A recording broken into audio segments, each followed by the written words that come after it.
Alvin, ang sundalo. Credit to the author. 1115-22. Ang mga pangalan po na nandito ay galing sa mga name generator. Kaya kung meron man pagkakatulad sa mga pangalan ng totoong tao o lugar, ito ay tunay na hindi sinasadya. Talagang karapat-dapat itong maging Nine Dragons War Sovereign Technicus 9th form, ang Divine Dragon form. Ito ay talagang maladyos. Bulong ni Alvin sa sarili. May ngiti sa kanyang mukha. Mula nang makapasok siya sa Martial Monarch stage, ang kanyang lakas ay tumaas nang tumawid siya sa ilang antas sa isang hakbang lamang. Naabot na niya ang yugto kung saan maihahambing siya sa isang 6th level Martial Monarch stage martial artist. Maaari pa niyang patayin ang mga ordinaryong 6th level Martial Monarch stage na martial artist nang hindi masyadong nahihirapan. Ang lahat ng ito ay salamat sa Nine Dragons War Sovereign Technicus 9th form, ang Divine Dragon form. Ayon sa memorya ng Rebirth Martial Emperor, alam lang niya ang Nine Dragons War Sovereign Technicus 9th form, ang Divine Dragon form, ay maaaring magbunga ng bagong uri ng profundity. Gayunpaman, hindi niya alam kung ano ang profundity. Sa pamamagitan ng Nine Dragons War Sovereign Technicus 9th form, ang Divine Dragon form, maaaring itaas ni Alvin ang water profundity sa pamamagitan ng fire profundity kahit na sila ay magkasalungat na elemento. Wala akong mahanap tungkol sa pagsasanib ng nature profundity sa memorya ng Rebirth Martial Emperor. Ibig sabihin kahit ang Rebirth Martial Emperor ay hindi alam na mangyayari ito. Huminga ng malalim si Alvin nang mapagtanto niyang naabot na niya ang isang yugto kung saan kahit ang Rebirth Martial Emperor ay hindi umabot. Fused profundity. Bumulong si Alvin sa mahinang boses nang tingnan niya ang profundity sa kanyang kamay na naglalaman ng 5 kulay na may kumikinang na mga mata. Sana maging tulad ka ng Emperor Stage profundity at magdagdag ng isa pang lakas ng sinaunang itim na dragon sa tuwing mag-improve ako ng isang level. Bumalik si Alvin sa kanyang silid pagkatapos niyang makabawi mula sa pagkagulat. Naka-crossleg siya sa kanyang kama at nagsimulang magtanim ng nakapikit. Ang Nine Dragons War Sovereign Technique, Divine Dragon form. Ipinikit ni Alvin ang kanyang mga mata upang linangin na may 3 profundity fragment sa kanyang mga kamay. Lahat sila ay nature profundity fragment. Walang sword profundity fragment. Sa opinyon ni Alvin, mas mahalaga na itaas ang fused profundity dahil mas may potensyal ito kaysa sa sword profundity. Naturally, hindi iyon nangangahulugan na sumuko na siya sa sword profundity. Habang naiintindihan niya ang fused profundity sa pamamagitan ng 3 nature profundity fragment, naintindihan din niya ang hindi kilalang impormasyon na kanyang naisalo mula sa sword daw na nakapaloob sa salitang sword na isinulat ng Sword Saint Berting. Malakas ang kutob niya na mas maaasahan kung intindihin ang sword daw na naiwan ni Sword Saint Berting sa halip na itaas ang sword profundity sa pamamagitan ng profundity fragments. Lumipas ang oras ng tahimik. Sa isang iglap lang, 1 buwan na ang lumipas. Binuksan ni Alvin ang kanyang mga mata. May kumikinang sa kanyang mga mata. Ang medicinal efficacy ng Rebirth Pill sa aking katawan ay ganap na kumulo nang ang aking cultivation base ay pumasok sa Martial Monarch stage. Sa tulong ng medicinal efficacy ng Rebirth Pill, ang bottleneck na humahantong sa 2nd level Martial Monarch stage ay lumitaw sa aking katawan. Bigyan mo pa ako ng 1 buwan. Kumpiyansa akong makakalusot ako sa 2nd level Martial Monarch stage. Napaisip si Alvin habang may ngiti sa kanyang mukha. Sa tulong ng mabisang medicinal efficacy ng Rebirth Pill, ang kanyang pag-unlad sa Martial Monarch stage ay maaaring ituring na lumalaban sa langit.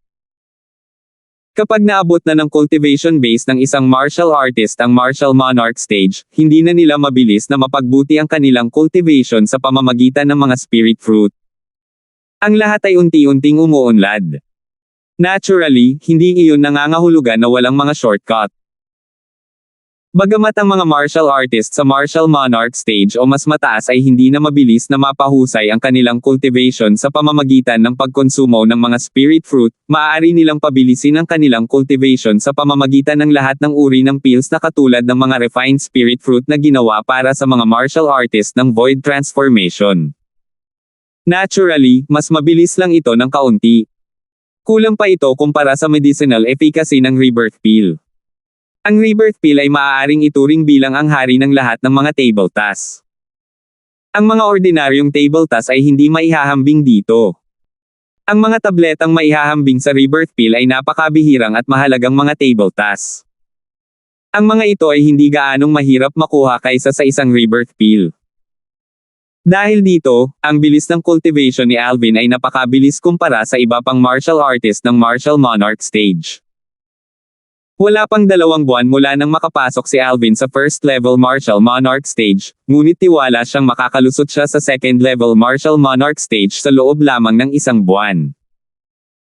Ang ibig sabihin nito ay inabot siya ng 3 buwan upang makapasok sa first level martial monarch stage at pagkatapos ay sa second level martial monarch stage. Ang bilis ay masyadong heaven-defying. Kung may lumabas na balita, maraming martial monarchs martial artists ang magugulat. Sa ngayon, si Irish ay dapat na halos makalusot sa martial monarch stage, ungol ni Alvin. Dahil hindi pa nakakalusot si Irish, mag-purify ako ng ilang pills. Ngayong makondense ko na ang quasi-royal grade pill fire, kaya ko nang pinuhin ang grade 1 na pills ng may mas mataas na purity.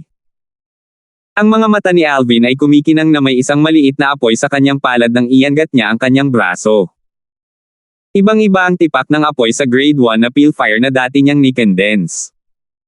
Ang grade 1 pill fire na mayroon siya ay ang violet gold pill fire. Ang apoy ay kulay ube na pinagsama ng ginto. Gayunpaman, ang kasalukuyang apoy ay ganap na ginto. Mas tumpak, ito ay isang madilim na gintong apoy. Kahit 100 alchemist ang naroroon, wala sa kanila ang makakakilala sa pill fire. Ito ay dahil ang quasi-royal grade pill fire ay mas mataas kaysa grade 1 pill fire. Ang quasi-royal grade pill fire ay kilala rin bilang dark gold pill fire. Matapos ay condense ni Alvin ang dark gold pill fire, inilabas niya ang kanyang kaldero. Nang tingnan niya ang kaldero sa harap niya, napagtanto niyang may nakalimutan siyang mahalagang bagay. Ang kanyang kasalukuyang kaldero ay isang grade 1 spirit weapon lamang, hindi nito kakayanin ang kanyang quasi-royal grade pill fire. Maaari kong paikliin ang quasi-royal grade weapon flame ngayon para itaas ang antas ng aking kaldero sa quasi-royal grade. Ngunit, wala akong sapat na materyales para dito. Mapait na ngumiti si Alvin habang pinapatay niya ang quasi-royal grade pill fire. Gagawin ko ito pagkatapos nating bumalik sa hilagang disyerto. Dapat ay halos matapos na si Irish sa kanyang tagumpay. Lumabas si Alvin sa kanyang silid at dumating sa harap ng pinto ng silid ni Irish. Iniabot niya ang kanyang espiritual na enerhiya sa silid at madaling natukoy ang sitwasyon ni Irish. Tulad ng kanyang espekulasyon, si Irish ay nasa bingit ng pagpasok sa martial monarch stage. Kaunti na lang, at matagumpay na siyang makakapasok sa martial monarch stage para maging isang martial monarch powerhouse. Sa paghusga sa sitwasyon ni Irish, malamang na kailangan pa niya ng ilang araw para makalusot. Hahanapin ko ang clan leader at tingnan kung ang Lo clan ay may mga materyales na kailangan ko. At saka, maaari kong tanungin ang leader ng clan kung alam niya kung aling puwersa ng dayuhang lupain si Kelly at Little Megan. Sa pag-iisip na iyon sa kanyang isipan, umalis siya upang hanapin ang pinuno ng clan ng Lo clan, si Ragnar. Agad na itinigil ni Ragnar ang lahat ng kanyang ginagawa nang malaman niyang dumating si Alvin upang hanapin siya. Nagmamadali siyang lumabas para salubungin siya. Kuya Darfield. Magiliw na binati ni Ragnar si Alvin habang inaakay siya sa pangunahing bulwagan ng kanyang mansyon. Tila may napansin si Alvin. Ngumiti siya ng mahina at binati si Ragnar, "Congratulations, clan leader." Napansin ito ni Kuya Darfield. Halata sa mukha ni Ragnar ang pagkagulat. Katatapos lang niyang pumasok sa martial monarch stage kahapon. Sa ngayon, ang tanging tao sa Lo clan na nakakaalam na mayroon siyang tagumpay ay ang kanyang sarili. Hindi niya inaasahan na si Elder Darfield na ngayon lang nakakita sa kanya ay mapapansin ang kanyang pagbabago. Hindi niya maiwasang mapabulalas, tunay na karapat-dapat na maging ikatlong reinkarnasyon ng Rebirth Martial Emperor. Tumango si Alvin bago siya diretsong nagsabi, "Clan leader, pumunta ako sa pagkakataong ito para humingi ng tulong." Elder Darfield, napakabait mo. Ano mang hiling mo, gagawin ng Lo clan ang pinakamahusay na gawin ito, mataimtim na sinabi ni Ragnar nang walang anumang pangamba. Hindi siya nang ahas na pabayaan si Elder Darfield. Kahit na baliwalain niya ang pagkakakilanlan at pambihirang lakas ni Alvin, nagawa lang niyang makalusot sa Martial Monarch stage dahil sa basbas ni Elder Darfield. Sa makatuwid, may tungkulin siyang magtrabaho para kay Elder Darfield. Umiling si Alvin at sinabing, walang mahirap. Kailangan ko lang ng mga materyales. Siguro kung mayroon nito si Loklan kaya pumunta ako para tanungin ka. Anong materyales? Tanong ni Ragnar. Pagkatapos nito, inilista ni Alvin ang mga materyales na kailangan niya. Ang mga materyales na iyon ay kinakailangan upang i-upgrade ang kanyang kaldero. Bagamat hindi sila itinuturing na bihira sa Inner Land on Cloud Continent, medyo bihira sila sa Outer Land. Kaya naman hindi siya sigurado kung mayroon nito ang Loklan. Pagkatapos ng lahat, ang Loklan ay isang pangalawang rate na puwersa lamang sa Outer Land on Cloud Continent. Hahanapin ko ito ngayon. Mangyaring maghintay sandali, Elder Darfield. Nagmamadaling umalis si Ragnar nang matapos siyang magsalita. Clan leader, please stay for a moment. Pinigilan ni Alvin si Ragnar. Kuya Darfield, meron pa ba? Naguguluhan si Ragnar. Clan leader, may alam ka bang sekta na may bulkan at snow peak sa estate nito? Kung hindi ako nagkakamali, lahat ng lalaking martial artist ay nakatira malapit sa bulkan at ang mga babaeng martial artist ay naninirahan sa Snow Peak, tanong ni Alvin. Elder Darfield, ang tinutukoy mo ba ay ang Yin Yang sect? Agad na tanong ni Ragnar pagkatapos niyang marinig ang tanong ni Alvin. Yin Yang sect. Nagliwanag ang mga mata ni Alvin. Dagdag pa niya, hindi ako sigurado kung ano ang tawag dito. Ang Yin Yang sect na sinasabi mo, mayroon ba silang bulkan at snow peak sa kanilang estate? Tumingin si Alvin kay Ragnar nang may pag-asa habang ang kanyang puso ay nagsimulang bumilis. Nakaramdam siya ng kaba. Ito ay nag-aalala sa kinaroroonan ng kanyang dalawang nobya pagkatapos ng lahat. Ilang taon na niyang hindi nakita ang dalawang magulong taong iyon, at talagang namimiss niya ang mga ito sa kanyang puso. Oo. Tumanggaw si Ragnar. Sa pagkakaalam ko, ang ari-arian lamang ng Yin Yang sect ang may bulkan at snow peak. Ang bulkan ay tinatawag na Yang Peak, at ang snow peak ay tinatawag na Yin Peak. Lahat ng mga lalaking martial artist ay nasa Yang Peak, at ang mga babaeng martial artist ay nasa Yin Peak, sabi ni Ragnar sa isang hininga. Bulkan, Yang Peak, Snow Peak, Yin Peak. Ang mga mata ni Alvin ay kumikinang. Napagtanto niyang malaki ang posibilidad na ang sekta na binanggit ni Ragnar ay ang sekta na hinahanap niya. Alam mo ba kung saan matatagpuan ang Yin Yang sect? Agad na tanong ni Alvin. 1116. Ang Yin Yang sect ay isang first-rate na puwersa na matatagpuan sa Inner Land sa kabilang panig ng Stream River. May matuli na bangka mula sa Northern Mountain Land papunta sa Inner Land tuwing 3 araw. Ang bangka ay kabilang sa Yin Yang sect, sabi ni Ragnar kay Alvin. Hindi niya ipinaliwanag kung ano ang matuli na bangka dahil naniniwala siyang tiyak na alam ni Elder Darfield kung ano iyon. Ang mga swift boat ay umiral sa Cloud Continent ng higit sa 10,000 taon. Sa kanyang opinyon, imposibleng hindi alam ni Elder Darfield ang tungkol sa matuli na mga bangka dahil siya ang reincarnation ng Rebirth Martial Emperor mula 10,000 taon na ang nakalilipas. Sa katunayan, alam ni Alvin kung ano ang matuli na mga bangka. Ang mga matuli na bangka ay katulad ng mga bangka. Ang pagkakaiba ay ang mga matuli na bangka na naglakbay sa himpapawid sa halip na sa tubig. Ang mga matuli na bangka ay ginawa mula sa isang espesyal na material na may nakasulat na maraming komplikadong inscription formation at direktang pinapagana ng mataas na grado na origin stones. Dahil doon, napakatatag ng mga matuli na bangka nang lumipad ito sa kalangitan.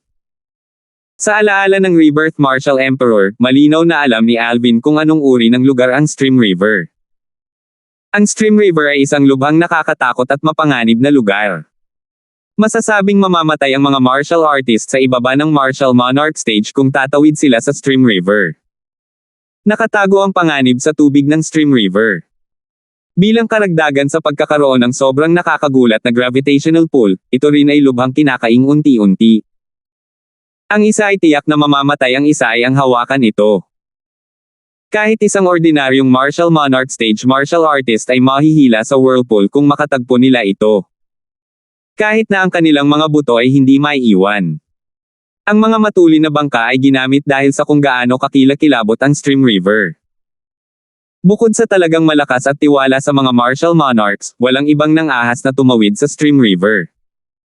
Maaari lamang silang sumakay ng matulin na bangka upang tumawid sa Stream River. Naturally, hindi rin 100% ligtas ang mga matulin na bangka. Bukod sa nakakatakot na Stream River, isa ring malaking problema ang mga bandido. Sa pangkalahatan, ang mga martial artist na kayang magbayad ng bayad para makasakay sa matulin na mga bangka ay cash cows sa mata ng mga bandido.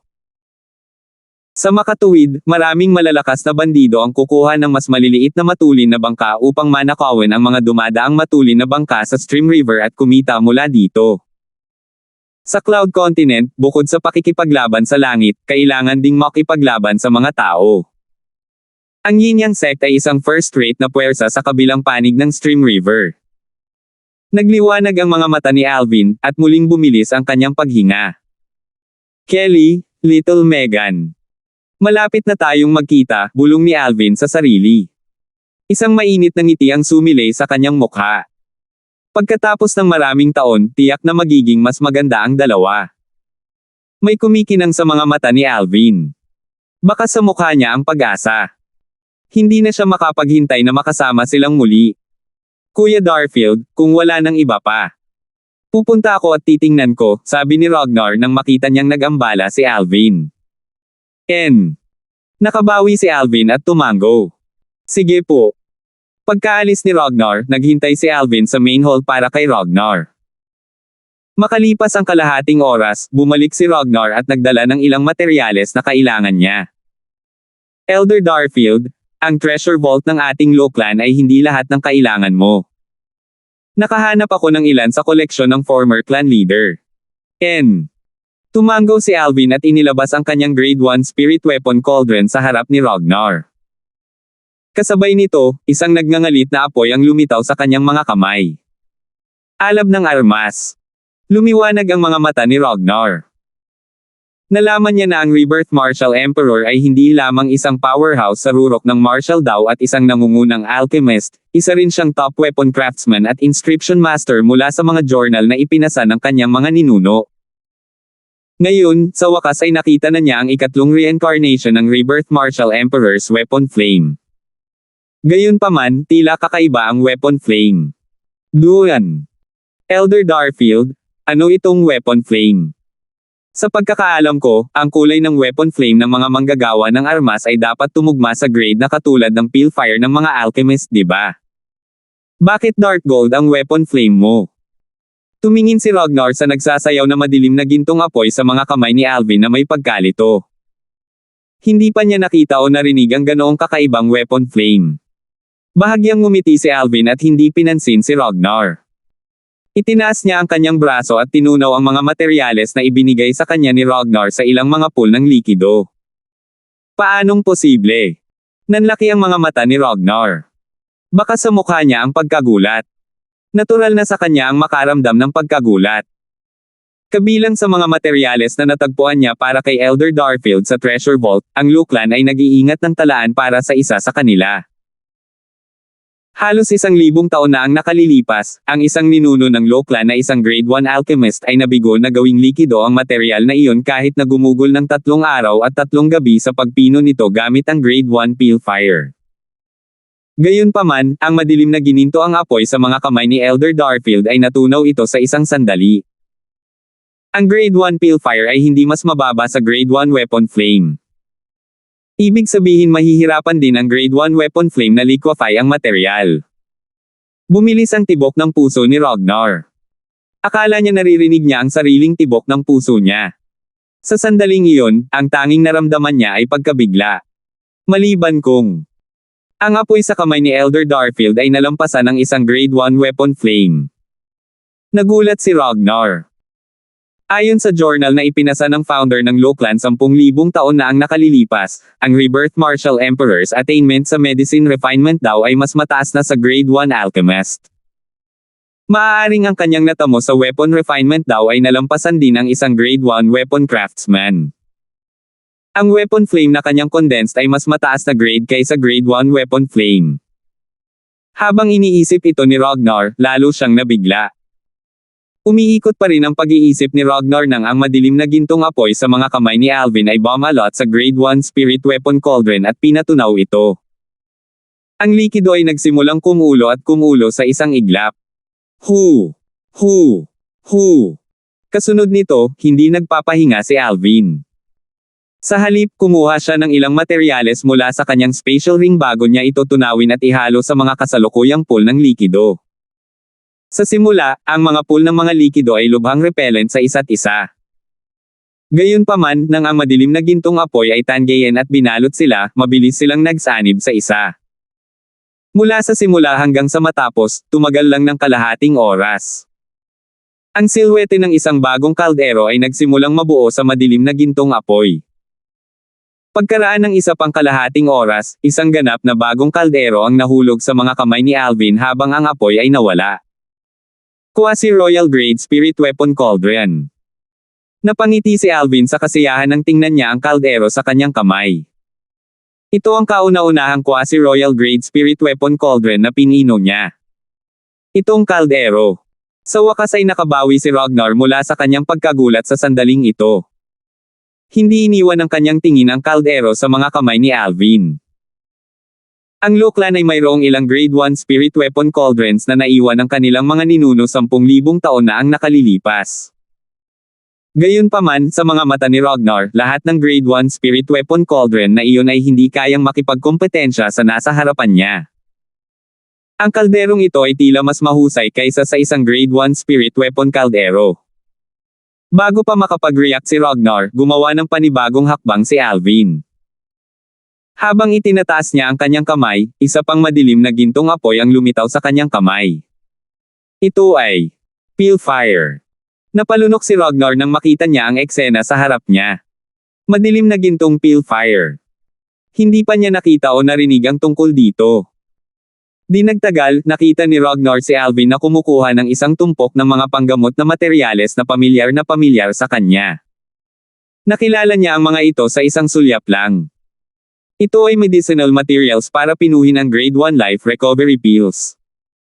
Si Ragnar ay nabighani sa paraan ni Alvin sa pagpino ng gamot kaya nakatayo lang siya roon habang nakatitig. Nakalimutan niya ang tungkol sa oras at lahat ng iba pa. Pagkatapos ng isang oras, itinaas ni Alvin ang kanyang braso at hinampas ang kaldero. Ang madilim na gintong apoy ay bumuo ng isang magaan na kalasag sa paligid ng spout ng kaldero. Agad, ilang streaks ng liwanag ang bumaril mula sa spout sa pamamagitan ng light shield na nabuo ng dark gold flame bago ito nahulog sa kamay ni Alvin. Pills iyon. Matapos maitabi ni Alvin ang kanyang kaldero, binuksan niya ang kanyang kamay na naglalaman ng mga table tasks.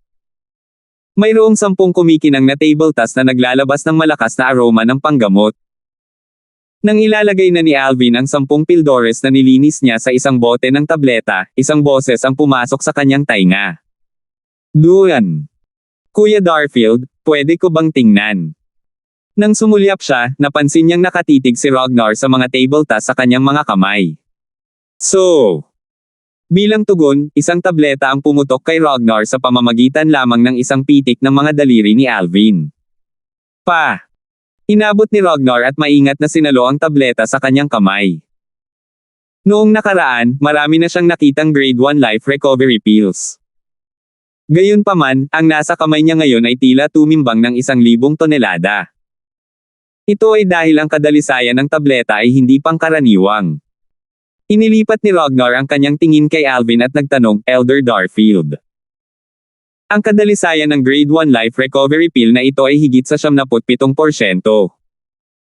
Siya ay sapat na mapalad na nakakita ng Grade 1 Life Recovery Pills na may 77% purity noong isang buwan. Kahit isang sulyap lang, masasabi niyang mababa ang Grade 1 Life Recovery Pill kaysa sa nasa kamay niya.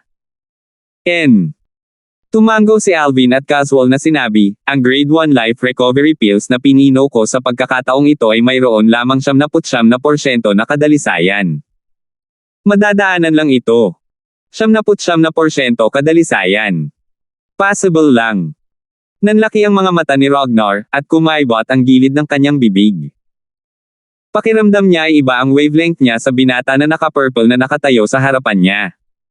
May mali. Parang may napagtanto si Ragnar. Kanina, ang bilang ng mga panggamot na materyales na inilabas ni Elder Darfield ay tila karaniwang bilang ng mga panggamot na materyales. Upang magawang pinuhin ang 10 Grade 1 Life Recovery Pills gamit ang karaniwang bilang ng mga materyales na panggamot. Ibig sabihin, ang rate ng tagumpay ni Elder Darfield sa pagbuo ng mga table task kapag ang pagpino sa Grade 1 Life Recovery Pills ay 100%. Natigilan si Ragnar. 11:17. Clan Leader, plano kong pinuhin ang ilan sa mga Grade 1 Life Recovery Pills na ito para sa clan. Gayunpaman, kailangang ihanda ng clan ang mga materyales. Sabi ni Alvin habang nakatingin sa isang nagambalang Ragnar. Walang problema. Walang problema. Natigilan si Ragnar nang marinig niya ang mga salita ni Alvin. Nang mabawi niya ang kanyang pakiramdam, nagmamadali siyang tumango na parang sisiw na tumutusok sa mga butil. Para bang natatakot siyang magbago ang isip ni Alvin. Elder Darfield, gagawa ako ng kinakailangang paghahanda, sabi ni Ragnar. Gumawa siya ng hakbang na ibalik ang Grade 1 Life Recovery Pill na may 79% purity kay Alvin bago siya umalis para gawin ang kinakailangang paghahanda. Itago mo. Umiling si Alvin.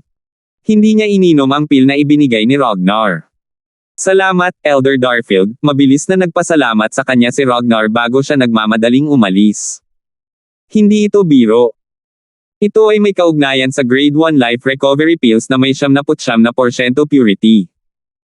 Paano siya maglalakas loob na kumuha ng sarili niyang oras? Ang ganyang puro Grade 1 Life Recovery Pills. Ang mga epekto ay dapat na napakalapit sa maalamat na epekto ng pagbuhay sa patay at muling pagtubo ng karne, mahinang ungol ni Ragnar sa kanyang sarili habang siya ay umalis. Ha! Tumingin si Alvin sa umaalingaw-ngaw na madilim na gintong apoy at bumaantong hininga, maaari ko na ngayong pinuhin ang quasi-royal grade spirit weapons na maaaring tumaas ng 1 beses ang lakas ng isang tao hanggat mayroon akong mga kinakailangang materyales. Gayunpaman, ang mga materyales na kinakailangan upang pinuhin ang quasi-royal grade spirit weapons ay mas komplikado kumpara sa mga materyales na kailangan upang pinuhin ang quasi-royal grade spirit weapon cauldron. Mahihirapang makuha ang mga ito. Alam ito ni Alvin dahil sa alaala ng Rebirth Martial Emperor. Hindi nagtagal, bumalik si Ragnar na may dalang malaking bilang ng mga panggamot na materyales upang pinuhin ang Grade 1 Life Recovery Pills.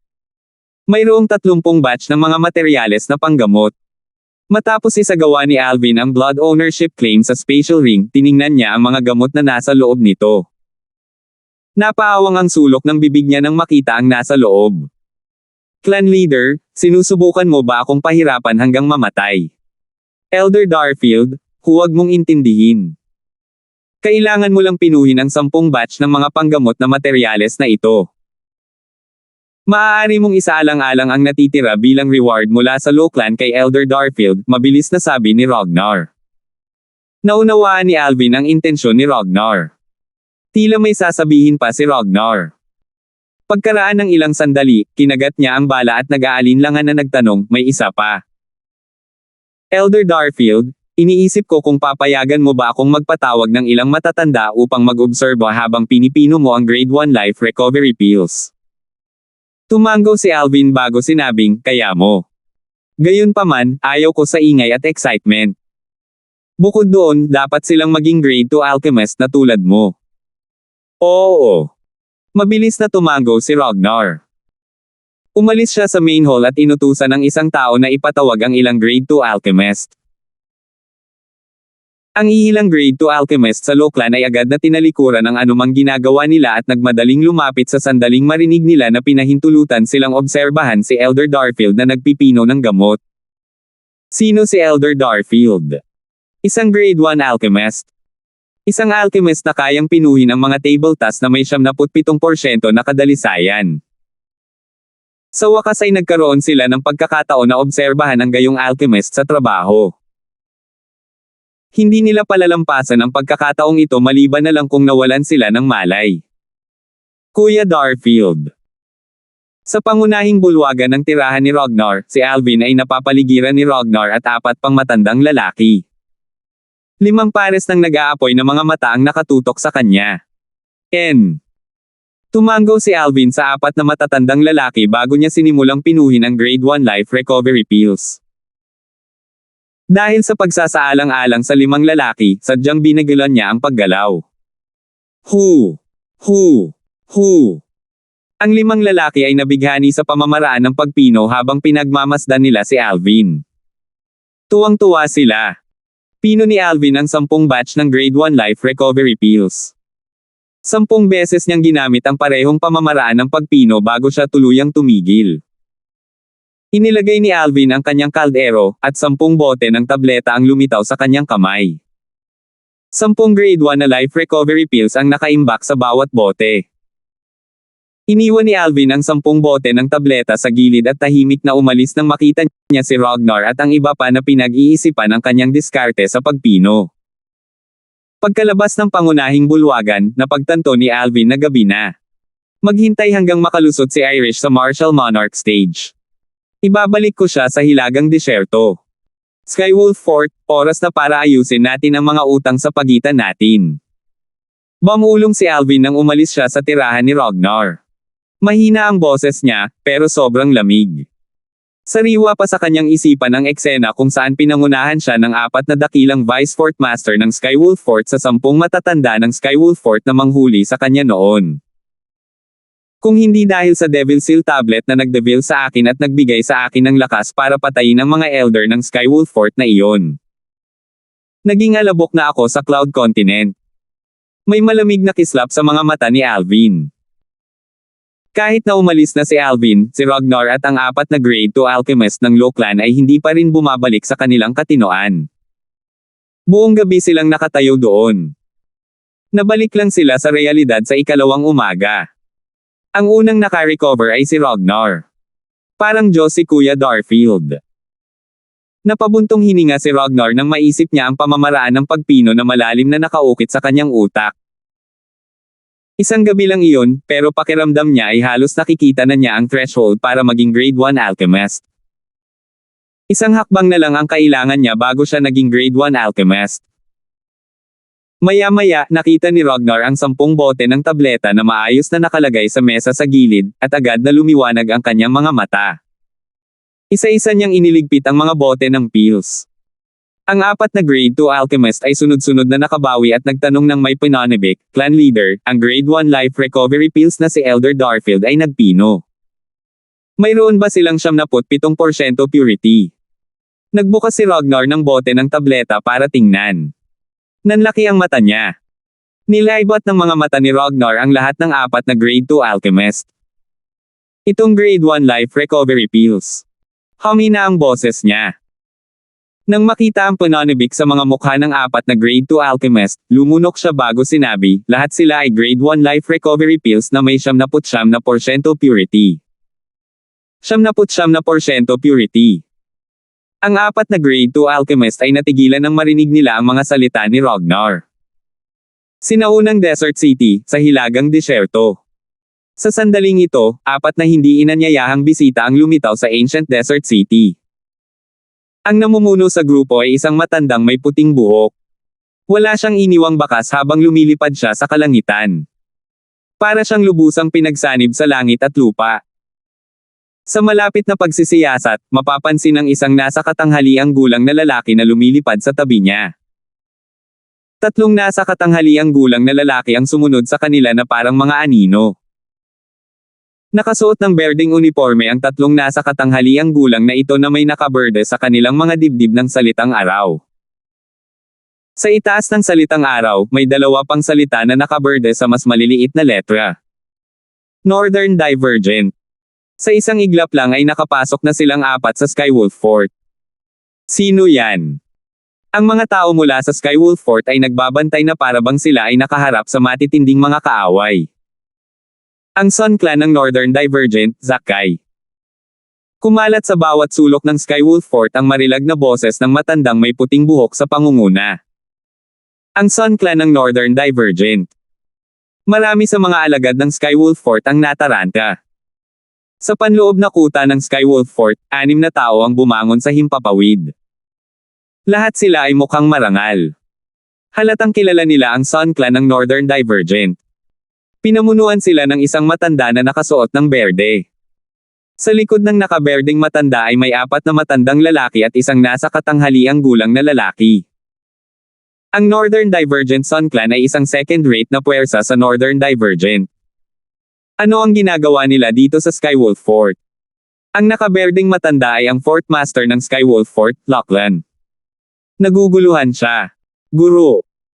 Sa sandaling ito, ang nasa katanghaliang gulang na lalaki na nakatayo sa likuran na siyang Vice Fort Master ng Skywolf Fort, si Master Elmo, ay tumingin sa matandang katabi niya. Ang matanda ay isa ring Vice Fort Master, at ang pangalan niya ay Lamar. Ang Sun Clan ng Northern Divergent. Hindi ba Kuya Jean? Oo, parang ginamit niya yung pangakong binigay sa kanya ni tatay. Tumango si Lamar at bumantong hininga pagkatapos niyang gambolain si Elmo. Si Lamar ay may kapatid na babae. Noon, sinubukan ng kanyang kapatid na babae na itaas ang kanyang katayuan sa pamamagitan ng pang-akit sa Young Master ng Sun Clan ng Northern Divergent.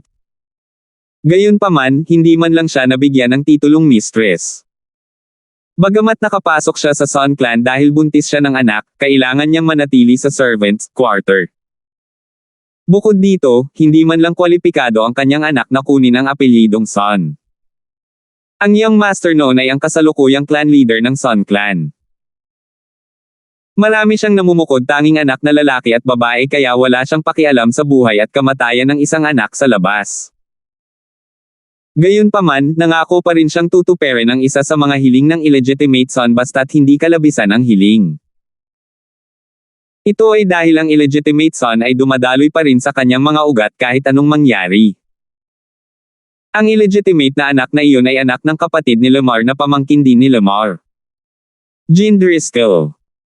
Si Jean Driscoll ay ipinadala sa Skywolf Fort ng kanyang ina matagal na ang nakalipas. Hindi siya masyadong talentado sa martial daw, ngunit isa siyang talamak na bully dahil lang sa Vice Fort Master ang kanyang tiyuhin. Sa huli, sinalubong siya ng isang kasawian at nawasak ang kanyang dantian. Master. Ibig mong sabihin si Kuya Jean ang nagdala ng mga taong iyon mula sa Northern Divergent Sun Clan. Napabuntong hininga si Elmo. Ganyan dapat. Tumango si Lamar. Kinumpirma ni Lamar ang kanyang hinala nang makita niya ang isang figure sa grupo ng mga tao. Ang mga tao mula sa Northern Divergent Sun Clan ay dinala ng kanyang pamangkin. Skywolf Fort, Lachlan. Tumingin si Lachlan sa matandang namumuno sa grupo at bahagyang yumoko. Binabati kita sa ngalan ng Vice Fort Masters at ng Skywolf Fort, Senior Son. Samantala, sumunod naman ang 5 tao sa likod ni Lamar at yumoko. Nice to meet you, Senior Son. Zackay Son. Isa sa 2 martial monarch powerhouses sa Northern Divergent Sun Clan. Narinig nilang lahat ang tungkol sa kanya. Ang isang martial monarch powerhouse ay hindi isang third-rate na puwersa tulad ng Skywolf Fort na kayang saktan. Jean, pumunta ka at magtanong. Malamig na sinulyapan ni Zackay ang nasa katanghaliang lalaki na hinihila niya pasulong. Jean. Dati, nag-usap sina Lamar at Elmo sa pamamagitan ng voice transmission. Sa makatuwid, hindi alam ni Lachlan ang bagay na iyon. Napansin lamang ni Lachlan na ang nasa katanghaliang gulang na lalaking dinala ni Zackay ay ang pamangkin ni Lamar, si Jean, nang marinig niya ang mga salita ni Zackay. Fort Master. Tumingin si Jean kay Lachlan. Gayunpaman, nagambala siya ni Lamar nang ibukan niya ang kanyang bibig. Sinabi ni Lamar sa malalim na boses, Jeaner, napag-isipan mo na ba ito? Gusto mo ba talagang gamitin ang pangakong ganito? Dapat mong malaman na kahit na nasira ang iyong paglilinang, maaari mo pa ring gamitin ang pangako upang hilingin sa iyong ama na garantyahan ka ng isang masayang buhay at marangyang buhay, payo ni Lamar sa kanya. Tito, hindi mo na ako kailangang payuhan. Umiling si Jean habang ang kanyang mukha ay walang kamalay-malay na naging mabangis. Dapat mamatay ang Alvin na iyon. Kung hindi siya patay, hindi ako magiging masaya kahit na mamuhay ako ng marangya. 11:18. Napabuntong hininga si Lamar nang makita niya kung gaano determinado si Jean. Alam niyang hindi niya magagawang kumbansihin ang kanyang pamangkin kaya kailangan niyang mag-isip ng ibang paraan sa halip. Alvin. Nang marinig ang mga salita ni Jean, sumimangot si Lachlan at nagtanong, ano ba talaga ang nangyayari? Alvin. Hindi siya pamilyar sa pangalang ito. Bukod sa pagkuha ng unang pwesto sa Martial Competition of the Ten Dynasties na inorganisa ng kanilang Skywolf Fort, naging malapit din siya sa Young Miss na may misteryosong background. Sa oras na iyon, hinahanap ng Young Miss ang taong ito. Tinawag pa ng Young Miss ang lalaking ito na Brother Alvin. Napagtanto niya na ang lalaking ito ay hindi isang taong kayang masaktan. Gayunpaman, sa ngayon, talagang dinala ng pamangkin ni Lamar ang mga tao mula sa Northern Divergent Sun Clan para maghanap ng gulo kay Alvin. Pinalaya niya ang dantiyan ko, iniluan ni Jean. Fort Master, ang alam ko lang ay siya ang kampyon ng Martial Competition of the Ten Dynasties na inorganisa ng Skywolf Fort. Hindi ko man lang alam ang kanyang pinanggalingan. Pakisabi sa akin ang kanyang pinagmulan, Fort Master, sabi ni Jean. Ang pinagmulan ni Alvin. Kumunat ang noo ni Lachlan. Hindi niya talaga alam. Kahit alam niya, hindi siya maglalakas loob na ibunyag ito. Kung nalaman ng Young Miss na iyon na pinagtaksilan niya ang kanyang kapatid na Alvin, hindi ba niya ito balata ng buhay sa susunod na pagpunta niya rito? Senior Son. Sa sandaling ito, tumingin si Lamar kay Zackay at same time na nagtanong, siguro narinig mo na ang North Nether Sect sa ating hilagang desyerto, tama ba? Siyempre, meron ako. Bagamat hindi alam ni Zackay kung bakit ito itatanong sa kanya ni Lamar, tumango pa rin siya. Ang North Nether Sect ay isang second-rate na puwersa na halos kapantay ng ating Sun Clan. Nakilala ko pa nga si Teban, ang martial monarch ng North Nether Sect, minsan. Senior Son, kung sasabihin ko sa iyo na si Senior Teban mula sa North Nether Sect ay maaaring napatay ng powerhouse na nagtatago sa likod ni Alvin. Naglakas loob ka pa bang patayin siya? Patuloy na tanong ni Lamar. Ano? Sa sandaling lumabas ang mga salita ni Lamar sa kanyang bibig, biglang bumalatay ang takot sa mukha ni Zackay. Seryoso ka ba? Handa akong manampo gamit ang 99 Heavenly Tribulation, seryosong sabi ni Lamar. Sa sandaling ito, ang kanyang puso ay napuno ng isang pakiramdam ng kawalan ng magawa. Kung hindi dahil sa katotohanan siya ay nag-aalala na ang kanyang pamangkin ay maging masyadong nahuhumaling sa bagay na ito, hindi niya sana binigyan ng babala ang martial monarch na ito ng Sun Clan na wala man lang relasyon sa kanya. Kinasusuklaman niya ang Sun Clan dahil sa kanyang kapatid na babae. Natural, sa loob-loob lang niya ang mapot sa kanila. Hindi siya nang ahas na ibunyag ang kanyang galit dahil hindi siya katugma sa Sun Clan. Hindi niya alam ang intensyon ng kanyang pamangkin na maghaiganti kay Alvin. Kung hindi, sinabi niya ang lahat ng ito sa kanyang pamangkin para hindi na siya makapaghiganti. Firms. Sa sandaling marinig ito ni Zackay, ngumuso siya at pinandilatan si Jean. Jean, sinusubukan mo ba akong patayin? Nang marinig ni Jean ang mga salita ni Lamar, agad na nawala ang mga kulay sa kanyang mukha. Ngayong narinig niya ang pagsaway ni Zackay sa kanya, natakot siya kaya nagsimulang manginig ang kanyang katawan at mga paa. Tama ka. Totoo, gusto kanyang patayin. Isang malabo na kakaiba at walang pakialam na boses ang umalingaw-ngaw sa hangin. Agad namang napalingon ang lahat sa pinanggalingan ng boses. May nakita silang dalawang figure, isang pula at isang kulay ube, na nakatayo sa di kalayuan mula noong sino-sino kailan. Nakatayo roon ang binata habang ang kanyang kulay ube na balabal ay lumilipad sa hangin. Ang babaeng may mukha na maaaring magpabagsak sa bansa ay tumayo sa tabi ng binata na nakasuot ng lila habang ang kanyang maapoy na pulang damit ay kumikislap na parang sumasayaw na apoy. Pulang apoy ang tumaas na sinundan ng pulang apoy. Ang pares ng lalaki at babae na nakatayo doon ay tila isang pares ng gintong batang lalaki at jade na babae na ginawa sa langit. Ito ang unang naisip na bumangon sa kanilang mga puso nang makita nila ang magkasintahan. Whoosh! Whoosh! Sa susunod na pagkakataon, ang binata na nakasuot ng lila at ang babaeng nakasuot ng pula ay magkatabing naglakad sa langit.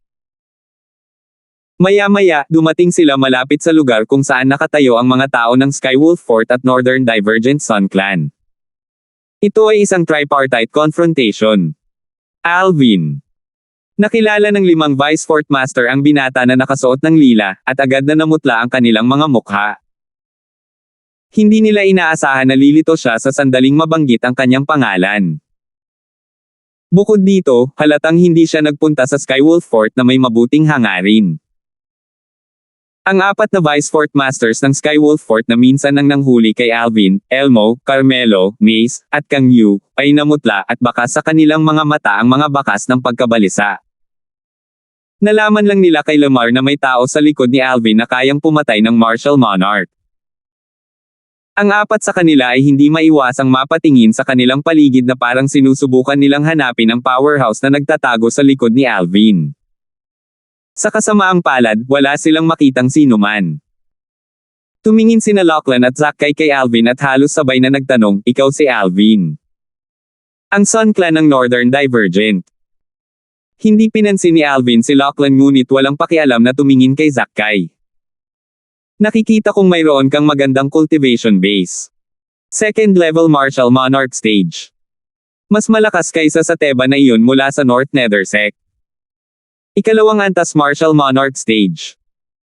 Sa sandaling lumabas ang mga salita sa bibig ni Alvin, si Lachlan at ang 5 Vice Fort Masters mula sa Skywolf Fort ay natigilan. Bagamat narinig nila na si Zack ay isang Martial Monarch at numero 1 sa Northern Divergent Sun Clan, inakala nila na isa lamang siyang first level Martial Monarch Stage powerhouse. Hindi sumagi sa kanilang isipan na si Zack ay nasa second level Martial Monarch Stage. Ang ikalawang antas at ang unang antas ng Martial Monarch Stage ay hindi maihahambing kahit na ito ay isang antas lamang. Talagang maganda ang paghuhusga mo, sir. Napuno ng pangamba si Zack nang makita niya si Alvin. Ang katotohanan na nakita ni Alvin ang kanyang cultivation base sa isang sulyap lamang ay nagpakita kung gaano siya kalalim. Bukod sa lahat, ang kanyang instinct lang ang nagsabi sa kanya na hindi ordinaryo ang lalaking ito. Ang dahilan kung bakit naglakbay ka ng napakalayo mula sa Northern Divergent Land ay para patayin ako. Tanong ni Alvin habang nakatitig kay Zack. Hindi ako manggahas. Mabilis na umiling si Zack. Anong biro? Dahil alam na niya na si Teba ng Martial Monarch mula sa North Nether Sect ay namatay sa kamay ng taong ito, hindi siya nang ahas na aminin ito. Bukod dito, ngayon lang niya nasaksihan kung gaano kahiwaga ang taong ito. Since you dare not, pwede mo ba siyang ibigay noon? Walang pakialam na tanong ni Alvin. Lumipat ang kanyang tingin mula kay Zack patungo kay Jean na kanyang hawak. Nang makita si Alvin, muling naging masama ang mukha ni Jean. Nang makita niya si Alvin na nakatingin sa kanya, sinigawan niya si Zack. Kuya Zack. Huwag mong kalimutan na hiniling ng tatay ko na patayin mo siya sa ngalan ko. Patayin mo siya ngayon. Mabilis. Patayin mo siya.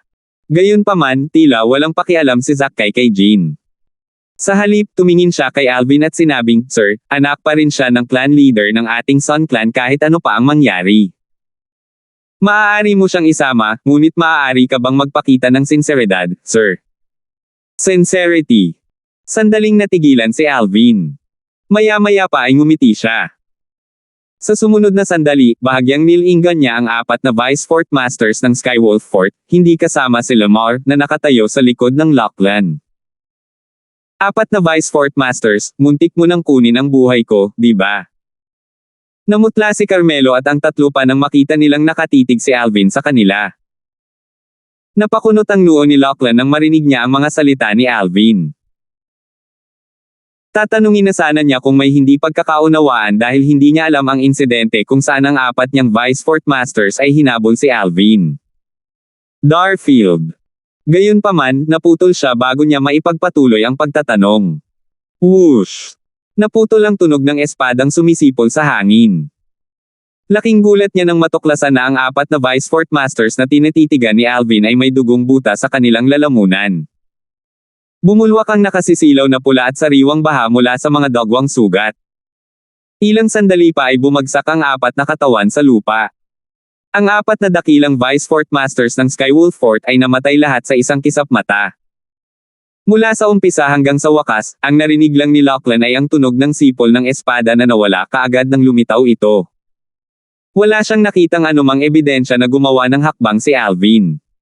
Nagulat pa rin ang lahat nang tumingin si Alvin kay Zackay at nginisyan. Mahinahon niyang tinanong, "Is this sincere enough?" Sa mga mata ni Zackay, ang ngiti sa bibig ni Alvin ay walang pinagkaiba sa ngiti ng demonyo.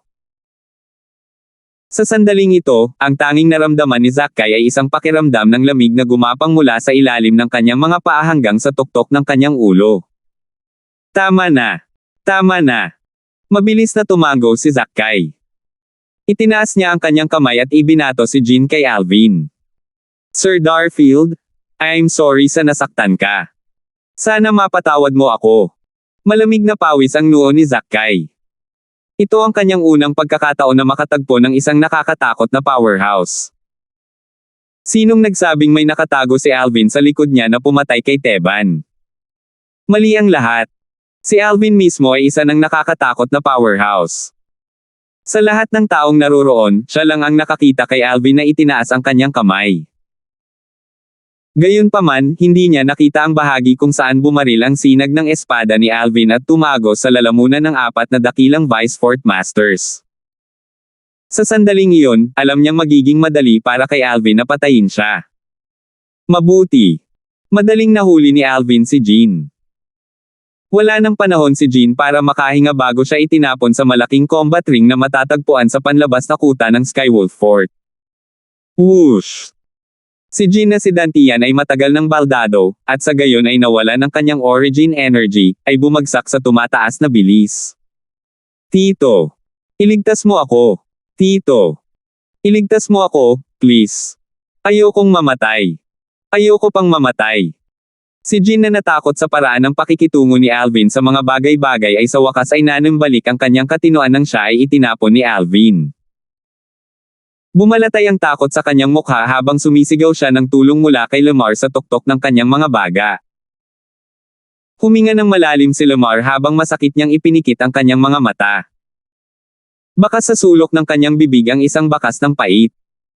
Bagamat gusto niyang iligtas si Jean, wala siyang magawa.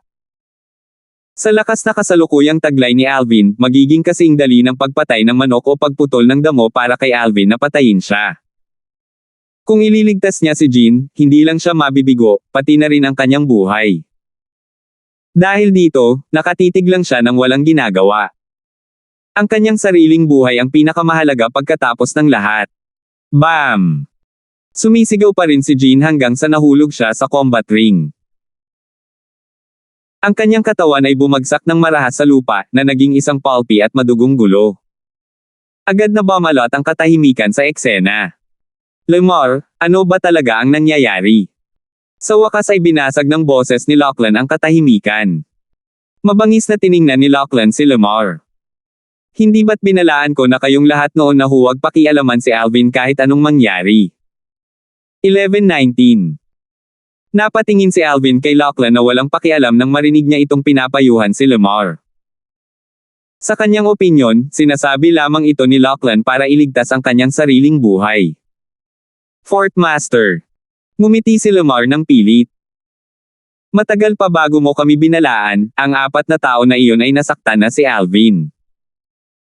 Pagkatapos ng martial competition ng 10 Dynasties, 4 sa kanila ang nagdala ng 10 elder para habulin si Alvin para mapatay nila siya." Ano? Bumalatay ang takot sa mukha ni Lachlan. Agad niyang pinaikit ang mga mata. "Alam mo na ang tungkol dito." Tumango si Lamar habang nakangiti siya ng pilit. "Ang galing. Ang galing lang." Pinandilatan ni Lachlan si Lamar at nagtanong sa malalim na boses, pagkatapos. "Nang dumating si Miss Nympha sa Skywolf Fort at banggitin si Alvin, bakit hindi mo sinabi sa akin ang tungkol dito? Sa tingin mo ba ay maliit na bagay ito?" Nang matapos ni Lachlan ang kanyang pangungusap, bumangon ang hangarin sa pagpatay sa kanyang katawan. "Miss Nymphe." Sa sandaling marinig ni Alvin ang mga salita ni Lachlan, itinaas niya ang kanyang kilay sa gulat. Kilala ng Fort Master ng Skywolf Fort si Nymphe. "Fort Master, narinig namin kung paano tinawag ni Miss Nympha si Alvin bilang kapatid na Alvin. At saka, napakagalang mo sa kanya. Hindi kami naglakas loob na sabihin sa iyo dahil natatakot kaming mapagalitan mo kami." Ang ngiti kay Lamar ay lalong naging malupit. Boom! Sa sandaling umalis ang mga salitang ito sa bibig ni Lamar, isang malawak na origin energy at 9th level void transformation concept na sumunod sa likuran na parang anino na agad na bumalot kay Lamar. Sa isang iglap lang, si Lamar ay naging alabok at nawala sa mundong ito. Matapos patayin si Lamar, yumuko si Lachlan kay Alvin at malakas na inihayag, "Hindi ako mahigpit sa aking mga nasasakupan. Kahit kamatayan ay hindi sapat para tabyusan ang kanilang kawalang ingat. Pakiusap parusahan mo ako, Sir Darfield." Tumingin si Alvin kay Lachlan at walang pakialam na sinabi, "Kung talagang nagkasala ka, bakit hindi mo papatayin ang iyong sarili ngayon?" Hindi inaasahan ni Lachlan ang ganoong sagot mula kay Alvin. Nanginginig ang kanyang katawan habang bumalatay sa kanyang mukha ang takot. "Hermf! Iligtas mo ang pag-arte mo sa harapan ko." Ngumuso si Alvin. "Alam mo nang hindi kita papatayin, and yet, you're still putting on a show. Don't you think it's disgusting?"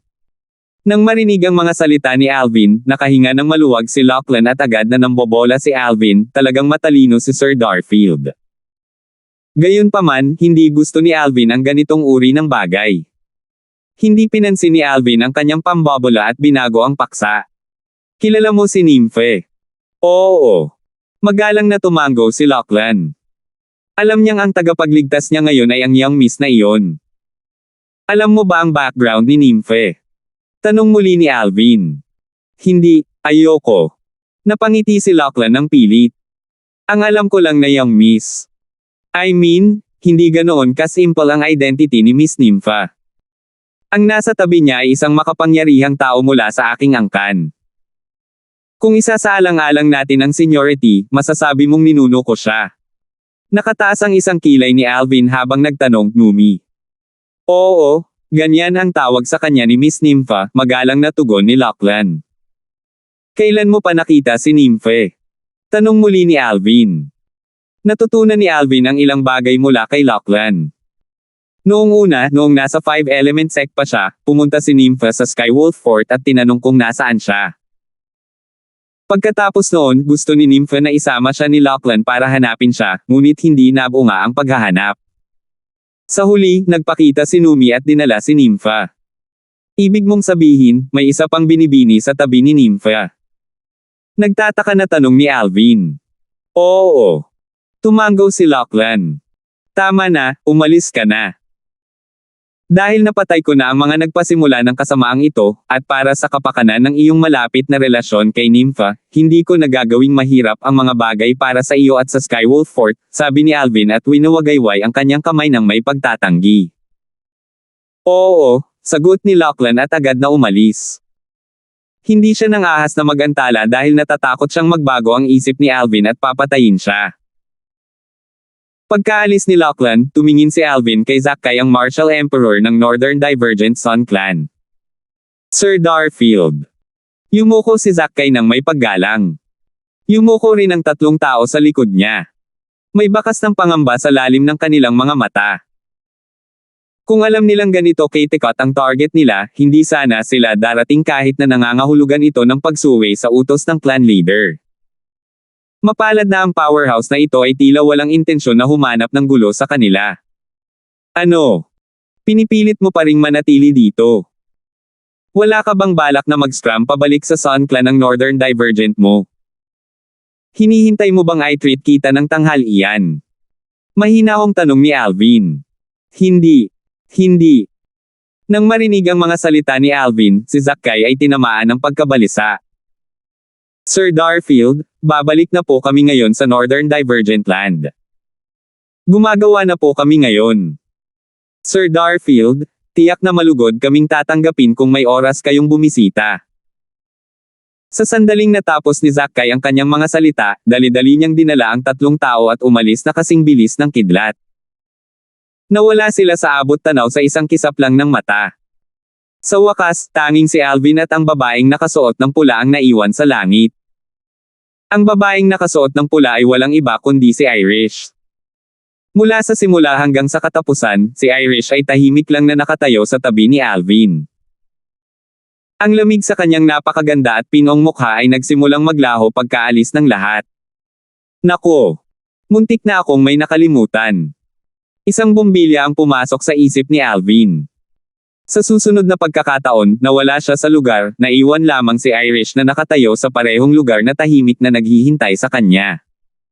Sa loob ng Skywolf Fort, nanatili pa rin ang takot sa paligid ni Lachlan pagkatapos niyang bumaba. Tulad ng inaasahan mula sa taong tinatawag niyang Miss na Kuya. Siya ay naging napakalakas sa loob ng maikling panahon. Nagawa pa niyang takutin si Zackay na nasa second level Martial Monarch stage. Ibig sabihin, ang kanyang cultivation base ay dapat nasa 4th level Martial Monarch stage man lang. Nag-isip si Lachlan. Sino yan? Biglang huminto si Lachlan na parang may napansin siya. Agad na bumalatay sa mukha niya ang takot. Isang lilang figure ang biglang lumitaw sa kanyang harapan. Sir Darfield. Nang tingnang mabuti ni Lachlan ang nanghihimasok, nakahinga siya ng maluwag. Magalang niyang tanong, may kailangan pa ba kayo, sir? Saan ang lokasyon ng Blade Sect? Ang taong nasa harap ni Lachlan ay walang iba kundi si Alvin. Ang pangunahing dahilan kung bakit niya sinundan si Lachlan ay para malaman kung saan matatagpuan ang Blade Sect. Ang kanyang susunod na hintuan ay ang Blade Sect. Ang Blade Sect. Ito ay hindi nang ahas si Lachlan na magantala at mabilis na isiniwalat ang direksyon ng Blade Sect kay Alvin. Matapos malaman ni Alvin ang lokasyon ng Blade Sect, nagmamadali siyang umalis. Sa mga mata ni Lachlan, para siyang nawala sa hangin. Let's go, Irish. Sinenyasan siya ni Alvin, nakababalik lang sa tabi ni Irish. Agad silang pumunta sa Blade Sect. Bagamat medyo may distansya sa pagitan ng Skywolf Fort at ng Blade Sect, kung saan ang cultivation base ni na Alvin at Irish sa Martial Monarch stage, mabilis silang nakarating sa estate ng Blade Sect. Tito Flair. Nakahover sa ere sa itaas ng estate ng Blade Sect, ang boses ni Alvin na naglalaman ng origin energy ay kumalat sa buong estate ng Blade Sect. Nagkagulo ang buong ari-arian ng Blade Sect. Sino yan? How dare you make a ruckus in our Blade Sect?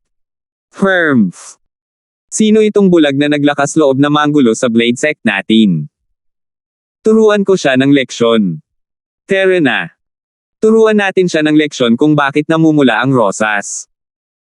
Lahat ng mga disipulo ng Blade Sect ay bumangon sa ere at nagtungo sa pinanggalingan ng boses sa isang nakakatakot na paraan.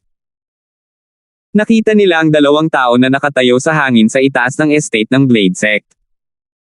Gayunpaman, natigilan sila nang lumipat ang kanilang mga mata sa babaeng nakapula. Si Junior Sister Flair. Si Junior Sister Flair talaga. Bumalik na si Junior Sister Flair.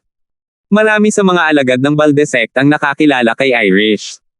Si Irish ay dating disipulo ng Blade Sect. Ang maselang mukha ni Irish na maaaring magpabagsak sa bansa ay agad na nanlamig nang makita niya ang napakaraming tao na nakatingin sa kanya. Ang kanyang katawan ay naglabas ng nakakadugong aura na nagpasindek sa mga alagad. Anong problema ni Junior Sister Flair? Bakit parang naging kakaiba si Junior Sister Flair? Kasalanan siguro ng magandang batang yun sa tabi niya. Marami sa mga disipulo ng Blade Sect ang nagsimulang tumingin kay Alvin. Si Junior Sister Flair ang babaeng pangarap nila. Ngayong nabawasan na siya sa ganoong estado, paanong hindi sila magagalit? Ikaw, ibalik mo sa akin ang Junior Sister Flair ko. Lumipad palabas ang isang alagad ng Blade Sect, gustong salakayin si Alvin. Sa pangunguna ng lalaking ito, maraming tao ang sumunod at sumugod din kay Alvin. Gayunpaman, bago pa makalapit ang mga taong ito kay Alvin, nabalot na sila at pinigilan ng malawak na lumiligid na apoy. Malamang na mamamatay sila kung patuloy silang binabalot ng apoy. Sa oras na ito, sinabi ni Alvin, Irish, maawa ka. Ang taong pumipigil sa grupong ito ng mga disipulo ng Blade Sect na sumusubok na salakayin si Alvin ay walang iba kundi si Irish. Si Irish na nawala ng alaala ay tinanggap lamang si Alvin ng mag-isa. Si Alvin ang lahat sa kanya at mas mahalaga pa sa sarili niyang buhay. Walang makapag-isip na saktan siya. Whoosh! Sa sandaling marinig ni Irish ang boses ni Alvin, binawi niya ang kanyang malawak na nagliliyab na fire profundity. Matapos niyang bawiin ang kanyang fire profundity, sinubukan ng alagad ng Blade Sect na huminga, ang ilan sa kanila ay natatakpan pa ng suit. Simula kailan naging napakalakas ni Junior Sister Irish. Di nagtagal, nakagawa sila ng isang nakakagulat na pagtuklas. Ang grupong ito ng mga alagad ng Blade Sect ay nasa katamtamang edad. Bagamat alam nila na ang kanilang junior sister na si Irish ay likas na talino noon, ang kanyang lakas ay hindi pa rin maihahambing sa kanila. Gayunpaman, ngayon, madali silang nasupil ng kanilang junior sister na si Irish. Nang ang grupo ng mga alagad ng Blade Sect ay nalilito sa sitwasyon, marami pang mga figure ang lumitaw. Sila ang matataas na opisyal ng Blade Sect. Nandito rin ang mga sect leader ng Saber Sect at Sword Sect. Ang Saber 5 at Sword 13 ay sumunod sa kanila na parang mga anino. Nasa kanila rin ang isang silhouette na pamilyar kay Alvin. Agad na tiningnan ni Alvin ang taong nakatayo sa likod ng grupo ng mga matataas na opisyal ng Blade Sect. Ngumiti siya at bumati, Uncle Flare. Alvin. Ang taong kinuha ni Alvin na batiin ay si Wilbur, ang ama ni Irish. Ha! Sa sandaling ito, mararamdaman ng mga taong dating malapit kay Alvin tulad ng Saber 5 at Sword 13 na hindi sila pinapansin ni Alvin. Para bang hindi niya nakita ang mga ito. Maging ang mga sect leaders ng Saber at Sword Sect ay nakaramdam ng kaunting kahihiyan nang tumingin sila kay Irish.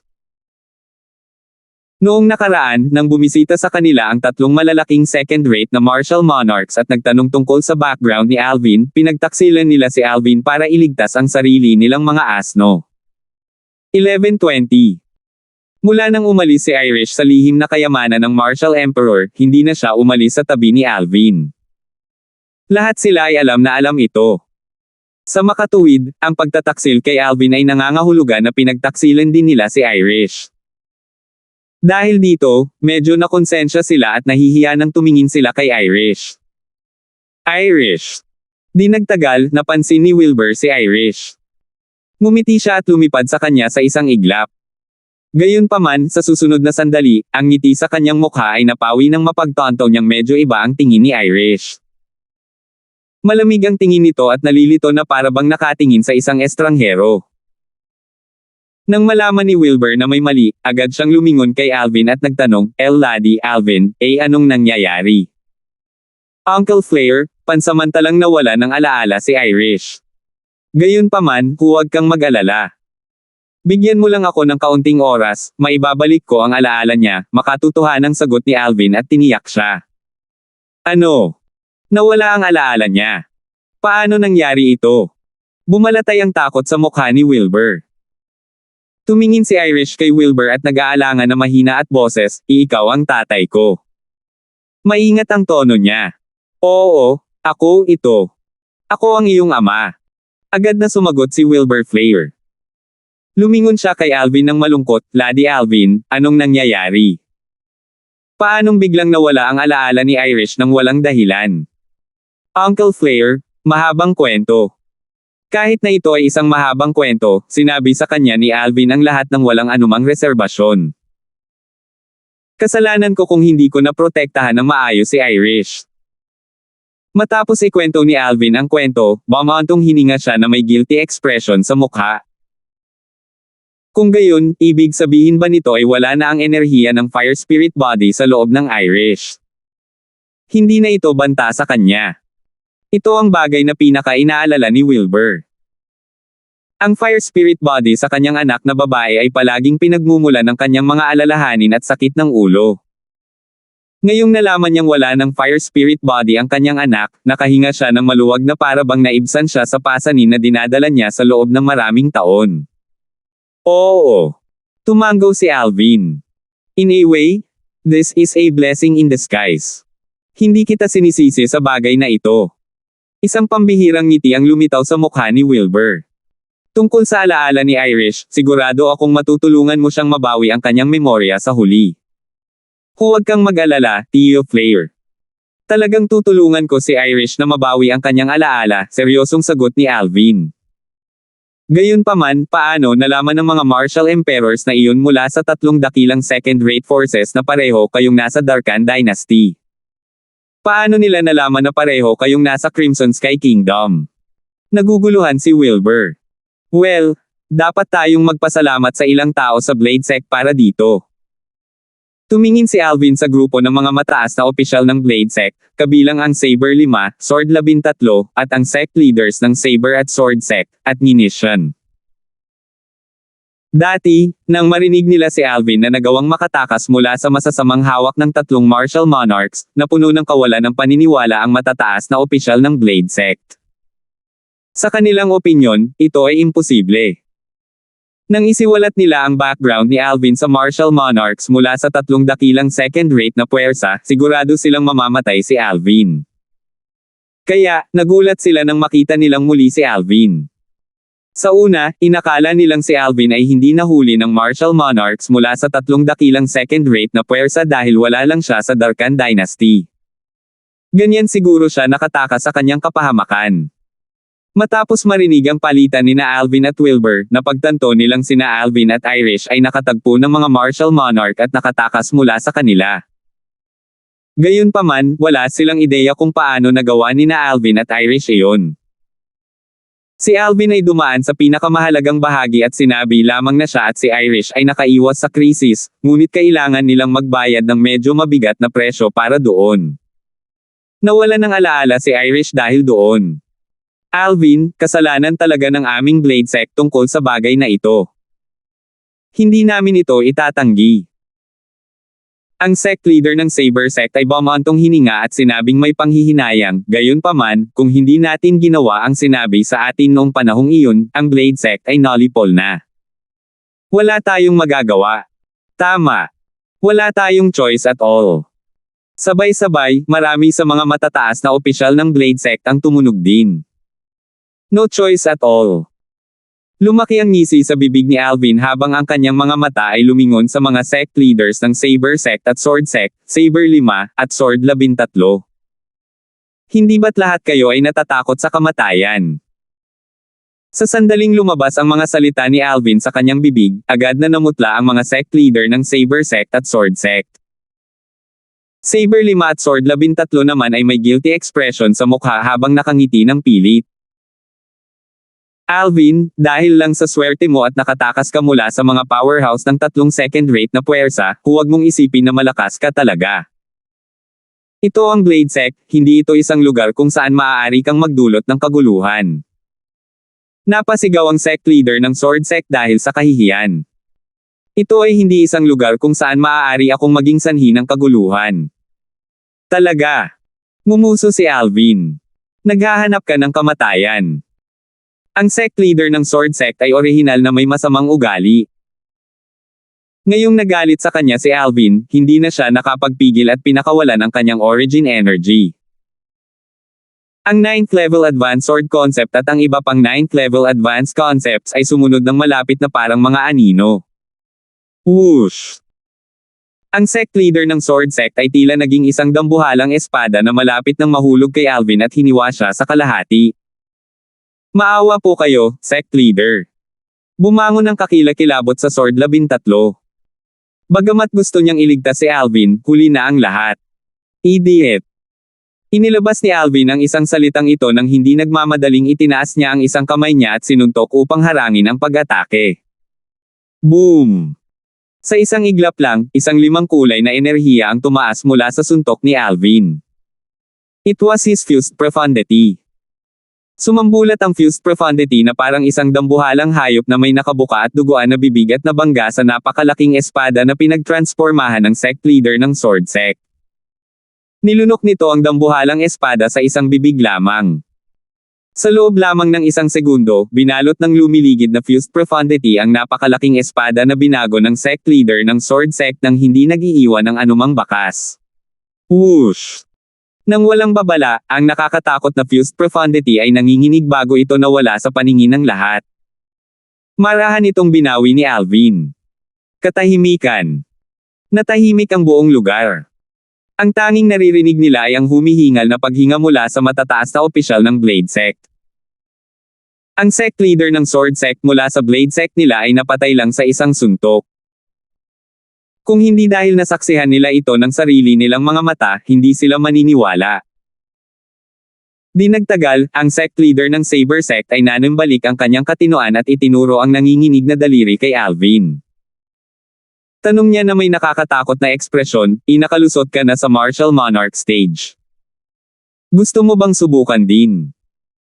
Si Alvin nakakapatay lang ng sect leader ng Sword Sect sa isang suntok lang ay dinilaan ang kanyang tuyong labi habang nakatingin sa sect leader ng Saber Sect na may interes.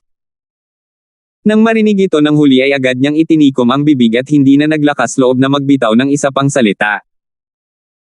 Sa sandaling ito, lahat, maging si Wilbur, Sword 13 o Saber 5, ay hindi makapaniwalang nakatingin kay Alvin. Hindi nila akalain na ang lakas ni Alvin ay magiging sobrang nakakatakot ngayon. Napatay niya ang sect leader ng Sword Sect, isang taong nasa tuktok ng Void, sa isang suntok lamang. Dahil ang Blade Sect ay hindi mabait o matuwid, wala nang dahilan para manatili pa ako rito. Medyo galit na galit si Wilbur habang malamig niyang ibinalita na aalis na siya sa Blade Sect. Dati akong alagad ng Blade Sect.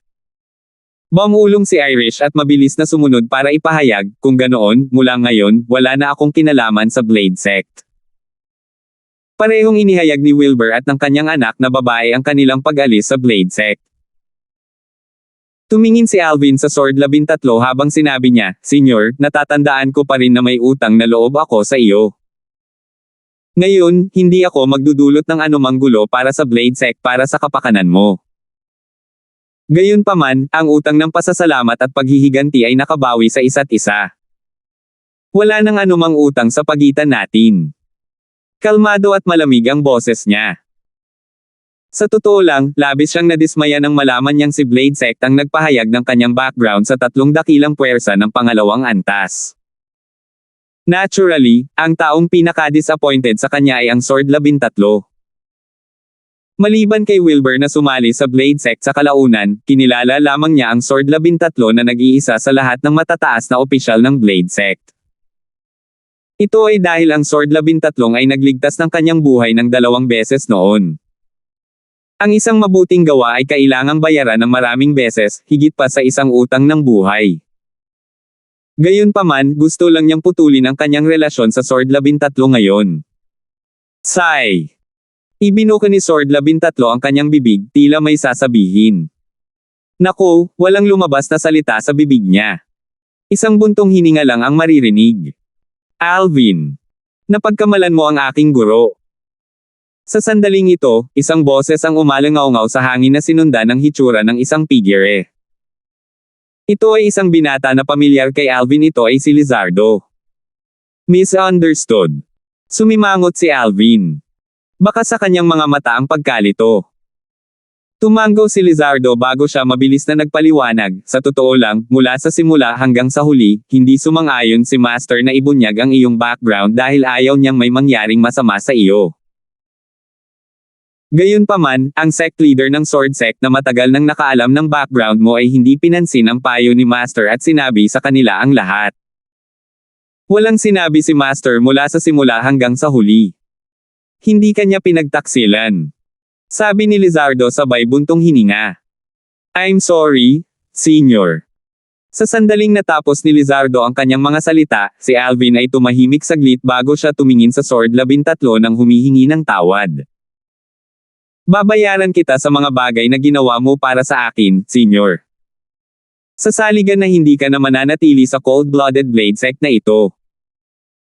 At saka, sigurado akong hindi lang ang sect leader ng Sword Sect ang may say sa mga oras na iyon.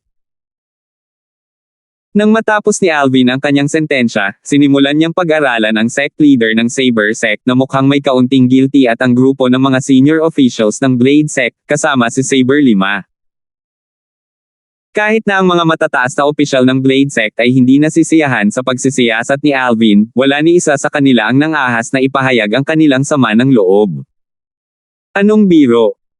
Hindi ba nila nasaksihan ang eksena ni Alvin na pinatay ang sect leader ng Sword Sect na nasa rurok ng Void sa isang suntok lang? Kahit na sama-sama nilang inatake siya, bibigyan lang sila ng one-way ticket papuntang impyerno. Lizardo, napakawalang awa nitong Blade Sect na baka pagtaksilan ka pa nila ng mga kamag-anak mo sa hinaharap. Bakit hindi mo ako sundan? Tumingin si Alvin kay Lizardo. Maniwala ka sa akin. Kung susundin mo ako, magkakaroon ka ng magandang kinabukasan na naghihintay sa iyo. Alvin. Umiling si Lizardo. Kung pinagtaksilan ka rin ni Master, susundan kita. Gayunpaman, hindi ka pinagtaksilan ni Master. Hindi man lang niya ako binaygo. Kahit na wala ng iba, ang pasasalamat lang sa mga turo ni Master sa lahat ng mga taon na ito, pipiliin kong manatili rito. Napangiti si Lizardo nang maabot niya ang dulo ng kanyang pangungusap. Walang panghihinayang na nakapaloob sa kanyang ngiti. 11:21. Tumango si Alvin kay Lizardo bago siya muling tumingin sa Sword 13 at mahinahong sinabi, iginagalang ko ang iyong desisyon. Senior, kung magpasya kang umalis sa Blade Sect balang araw kasama si Lizardo, mayroon akong magandang ibibigay sa iyo. Isang bagay na lampas sa iyong imahinasyon. Tito Flair, Irish, umalis na tayo. Sinenyasan ni Alvin sina Wilbur Flair at Irish bago umalis sa kalangitan sa itaas ng ari-arian ng Blade Sect. Pagkaalis ni Alvin at ng iba pang dalawa, ang kapaligiran sa kalangitan sa itaas ng ari-arian ng Blade Sect ay naten sa mahabang panahon. Sect Leader, napag-isipan ko na, at nagpasya akong umalis sa sekta. Tumingin si Sword 13 sa Sect Leader ng Saber Sect at yumuko habang inihayag, mula ngayon, wala na ang taong may pangalang Sword 13. Lizardo, tere na. Sa sandaling natapos ng Sword 13 ang kanyang pangungusap, lumipad siya. Mahigpit na sumunod si Lizardo sa likuran.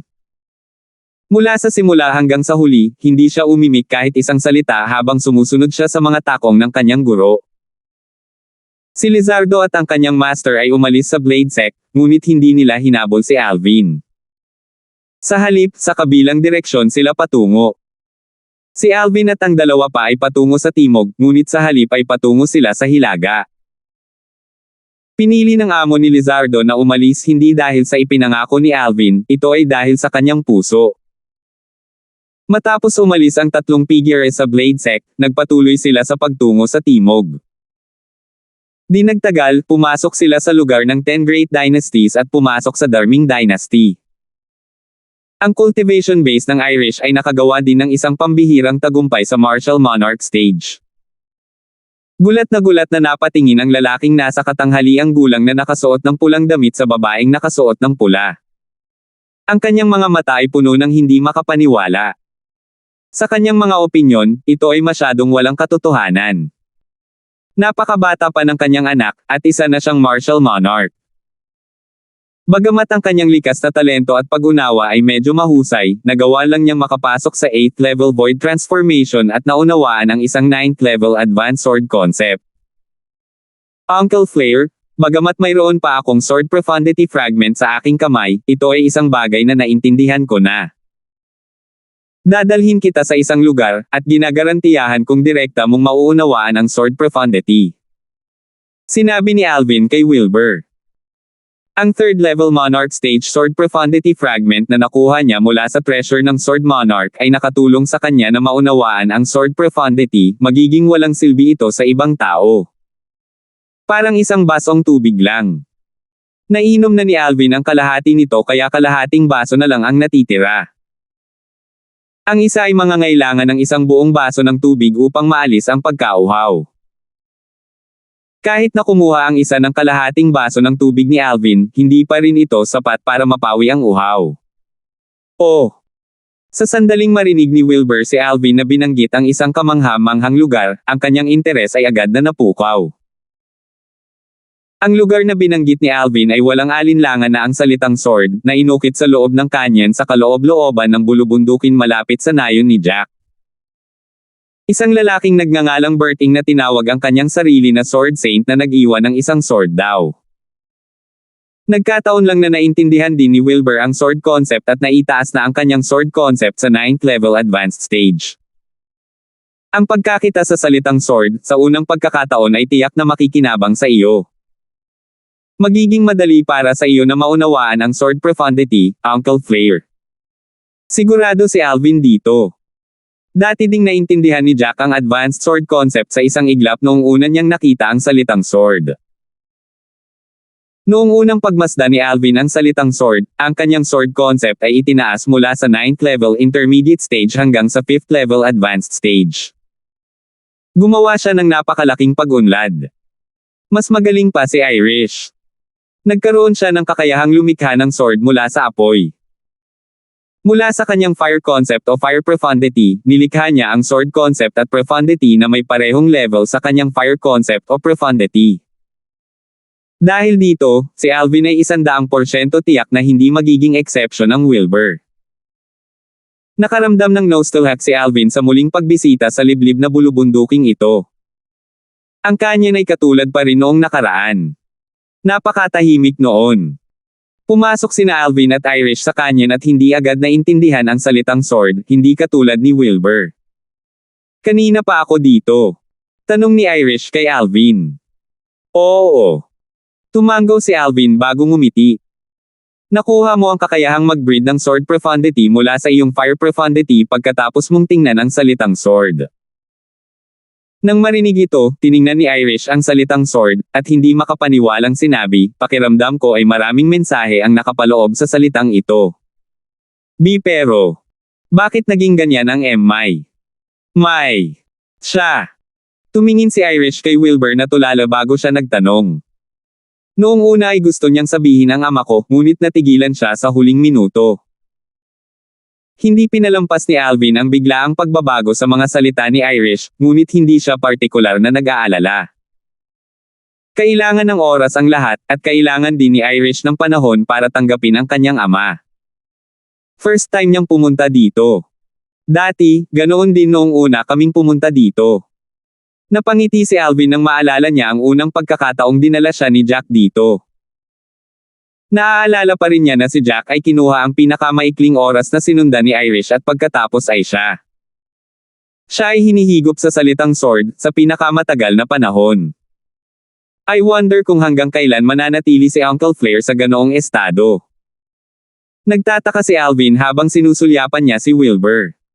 Gayunpaman, wala siyang maisip na sagot. Siguro, hihintayin ko na lang na mawala si Uncle Flair.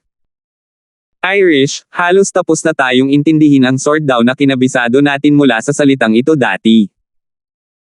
Dahil malapit na tayong umalis sa Outer Land, kabisaduhin natin hanggat kaya natin para dahan-dahan natin itong maunawaan sa hinaharap, sabi ni Alvin kay Irish. Tumango siya. Sa ilalim ng patnubay ni Alvin, sinimulan niyang kabisaduhin ang sword daw na nakapaloob sa salitang sword. Isa-isa niyang kabisado ang mga hindi kilalang mensahe. Tahimik na lumipas ang oras. Pagkaraan ng 10 araw, naramdaman ni Alvin na naabot na niya ang limitasyon ng pagsasaulo ng sword daw na nakapaloob sa salitang sword, kaya nag-abala siyang magpatuloy. Sa kanyang pagtataka, sinasalo pa rin ito ni Irish. Mukhang naintindihan na ni Irish ang sword daw na nasa salitang sword, na dati niyang kabisado noong itinaas niya ang kanyang sword profundity, naisip ni Alvin sa kanyang sarili. Dahil dito, mas makakabisado si Irish. Umiling si Alvin at nagpatuloy sa pag-upo na naka-crossleg para magtanim sa ilalim ng kalangitan. 9 Dragon Sovereign Technique, Divine Dragon Form. Habang naglilinang si Alvin, hindi niya nakalimutang manatiling mapagbantay. Paminsan-minsan ay i-extend niya ang kanyang spiritual energy para suriin ang kanyang paligid. Sa kalaunan, natapos din si Irish sa pagsasaulo ng sword daw na nakapaloob sa salitang sword. Nang magising siya, nakita niyang naglilinang si Alvin. Sa halip na istorbohin siya, naupo rin siya na naka-crossleg sa ilalim ng langit para magtanim. Pagkalipas ng hindi kilalang tagal ng panahon, biglang nagising si Alvin ng isang tumatagos na aura sa hangin. Uncle Flair, naintindihan mo na ba ang sword profundity? Agad na tumingin si Alvin kay Wilbur sa sandaling siya ay nagising. Kitang-kita niya ang piercing aura na inilabas ng katawan ni Wilbur kanina ay ang aura ng sword profundity. Kakagising ko lang din. Parang may mga pagbabago. Tulala pa rin si Wilbur.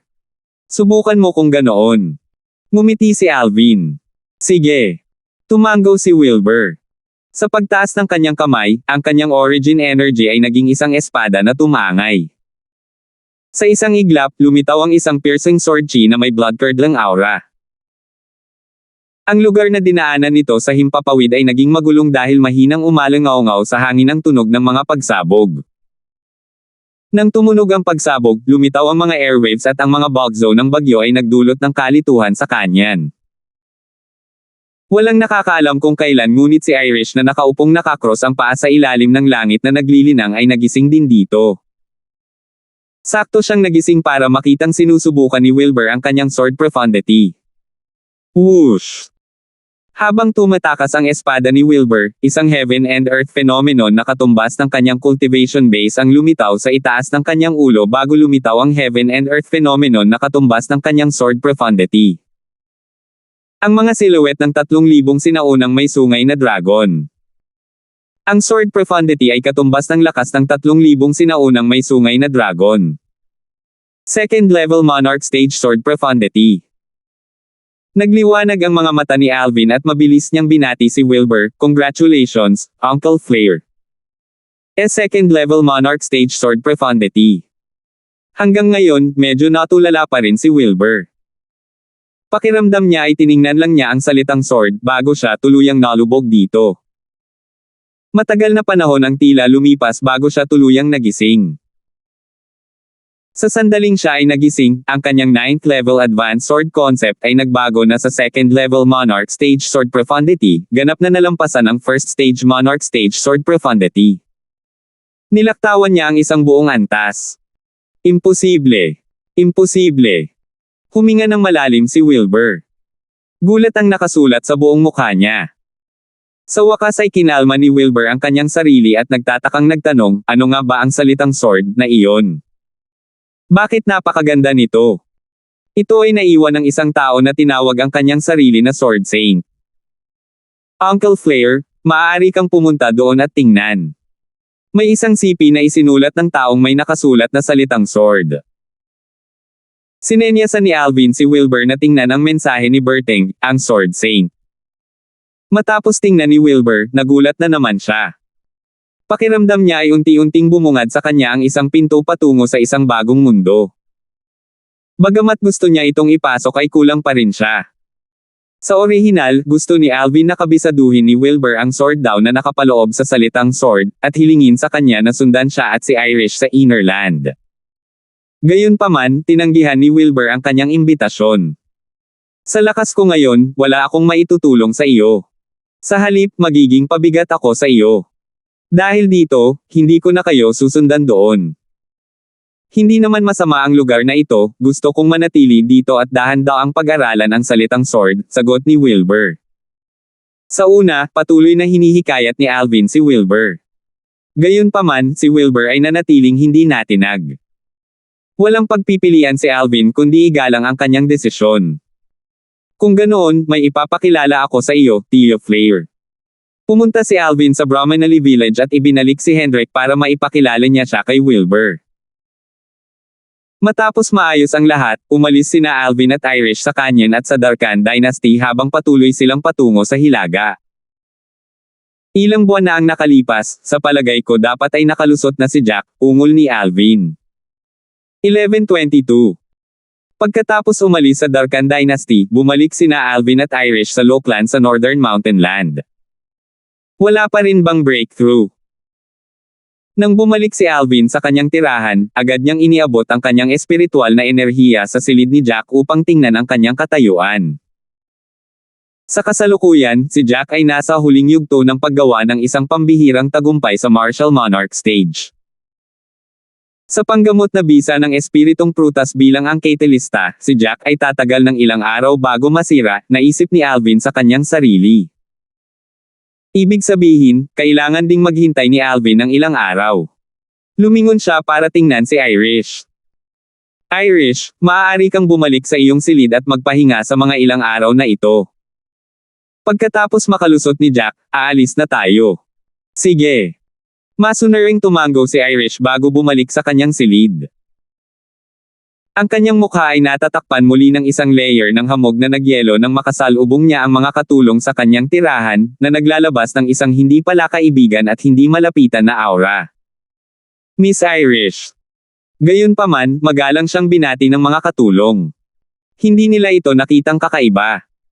Pagkatapos bumalik ni Irish sa kanyang silid, hinanap ni Alvin si Ragnar, ang pinuno ng clan ng Low Clan at ipinahayag ang kanyang balak na umalis. Kuya Alvin. Aalis ka na. Bagamat matagal na niyang nahulaan na si Alvin ay aalis sa kalaunan at hindi mananatili sa isang maliit na lugar tulad ng kanilang Low Clan, hindi niya akalain na darating ang araw na iyon ang napakabilis. Sa sobrang bilis ay nalilito na siya sa gagawin. Oo.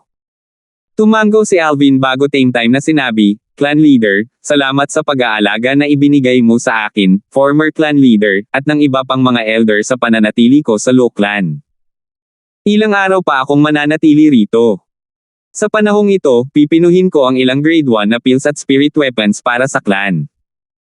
Nang marinig ni Ragnar ang unang kalahati ng mga salita ni Alvin, mabilis na sumagot si Ragnar ng may paggalang. Nambobola mo kami, Elder Darfield. Gayunpaman, pagkatapos marinig ang ikalawang kalahati ng mga salita ni Alvin, agad na lumiwanag ang kanyang mga mata habang sabik na sabik siyang nakatitig kay Alvin.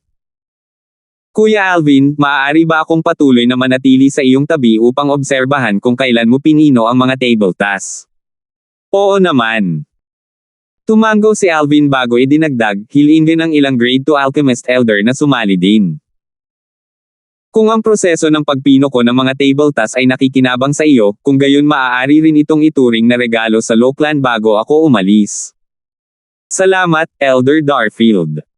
Pupunta ako at ihahanda ko ngayon ang mga panggamot na materyales at kagamitan sa pagdadalisay ng armas. Umalis si Ragnar na may tuwang-tuwa sa mukha. Si Alvin ay matiyagang naghihintay sa pangunahing bulwagan. Natural, hindi siya nanatiling walang ginagawa habang naghihintay. 3 Nature Profundity Fragment ang agad na lumitaw sa kanyang mga kamay. Habang inuunawa at itinataas niya ang Fused Profundity, pinag-aralan din niya ang sword daw na nakapaloob sa salitang sword ng kanyang isip.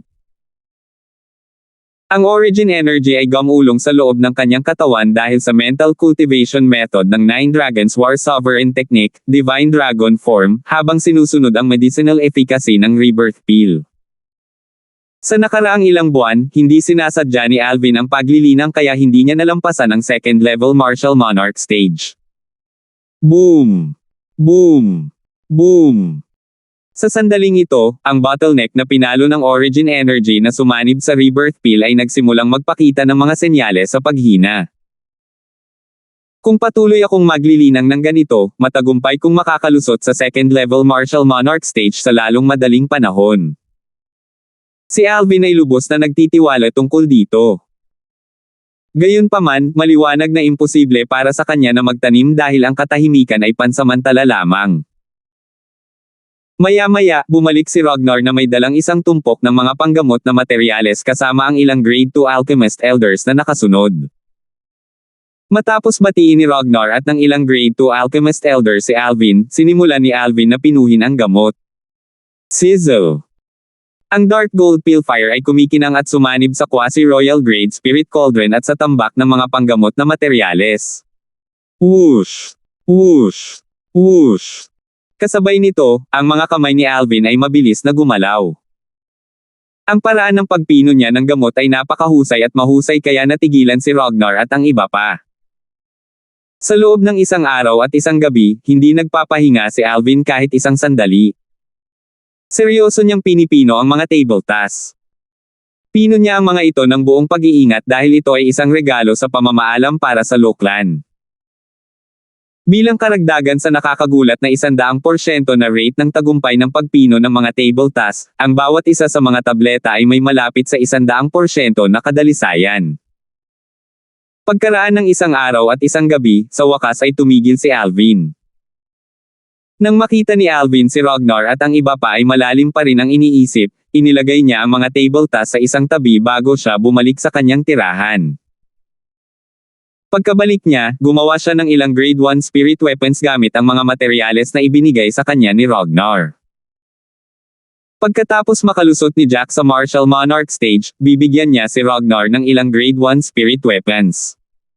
Pagkalipas ng 5 araw. Whoosh! Ang origin energy na nasa kamay ni Ragnar ay pinagsanib at sumanib sa espiritong sandata sa kanyang kamay bago ito pumailan lang, naging isang enerhiya na mas malakas na may nakakapagpadugo na aura. Ang Heaven and Earth energy ay umiikot sa itaas ng kanyang ulo habang ang Heaven and Earth phenomenon ay kumikislap at lumitaw. Lumitaw ang 2,000 silhouette ng mga sinaunang may sungay na dragon na sinundan ng malapit na 1,800 silhouette ng mga sinaunang may sungay na dragon na umiikot habang bumababa sila sa buhay na paraan. Nakakagulat ang visual impact. AA 70% boost. Naningkit ang mga mata ni Ragnar. Siya ay naguguluhan, at hindi makapaniwala ang nakasulat sa kanyang mukha. Ang Grade 1 Spirit Weapons na nagbigay ng boost ng 88% ay itinuring ng medyo mahusay. Gayunpaman, ang isa sa kanyang kamay ay nagbigay ng 79% boost. Ito ay talagang maituturing na pinakamahusay. Elder Darfield, itong ilang Grade 1 Spirit Weapons. Pagkaraan ng mahabang panahon, sa wakas ay nanambalik si Ragnar at tumingin sa binata na nakasuot ng purple na namuno sa kanyang 3 tao na grupo.